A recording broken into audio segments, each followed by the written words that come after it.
Committee sir. ছবি তুলন দিব তো।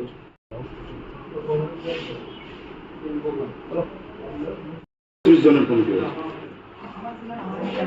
আপনাদের তিনটা পরিকল্পনা খুব প্রশংসনীয়। না, আমরা বিশ্বাস করছি আমাদের কমিটি আমরা ডিসলভ করে দিয়েছিলাম বাই ওয়ে অফ এক্সিকিউটিভ কমিটির মাধ্যমে 7 দিন আগেই আমরা আমাদের কমিটি ডিসলভ করেছি এবং কমিটি ডিসলভ করার মধ্যে দিয়ে নিয়ম হচ্ছে জেনারেল মিটিং। আমরা আজকে 150 জন লোককে নিয়ে আমরা জেনারেল মিটিং করেছি, এলাকার মানুষের উপর মত ভিত্তি করেছি। ওনারা মতামত দিয়েছেন যে সেক্রেটারি, প্রেসিডেন্ট এবং পূর্ণাঙ্গ কমিটি গঠন করার ক্ষেত্রে কিরকম ভাবে গঠন করতে হবে তাদের মতামতের উপর ভিত্তি করে আমরা আমাদের কমিটি প্রতিস্থাপন করেছি। পূর্বতন কমিটির মেয়াদ ছিল বললেন 31 মার্চ পর্যন্ত, তার আগে কেন ভাঙতে হলো? না, আমরা কেন ভেঙে দিয়েছি, কারণ আমরা চাই যে কোনো কাজ সবসময় একটু আগে ওসুক। এমন কোনো জিনিস না যে 31 মার্চের ডেট আছে 31 মার্চেই আমার কমিটি ভাঙতে হবে।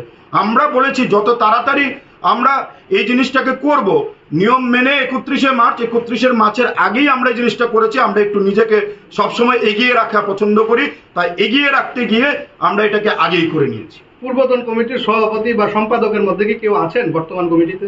পূর্বতন কমিটির সম্পাদক এবং সভাপতি হিসেবে আমরাই আছি এবং জনগণ আমাদেরকে নির্বাচিত করেছে।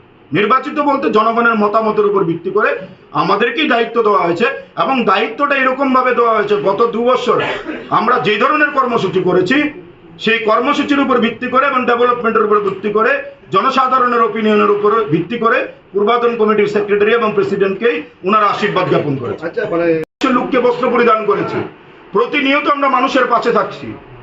আপনি বলুন যে এই সংস্থার মধ্যে আপনার কোনো অসুবিধা হয়েছে বা কোনো প্রবলেম হয়েছে, আপনি এসেছেন।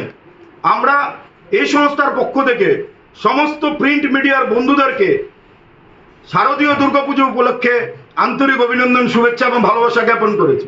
আমরা আপনাদের কাছে একটাই বলবো যে আপনারা যখনই যে জিনিসটা করছেন আমাদের জন্য করছেন বা আমাদের সংস্থার জন্য করছেন, আপনারা দয়া করে আমাদের এই কর্মসূচিগুলো সারা রাজ্যে বিকশিত করবেন। কাছে আমরা 25,000 টাকা অর্থরাশি প্রদান করেছি। স্কুলে শিবির হয়েছে, আমরা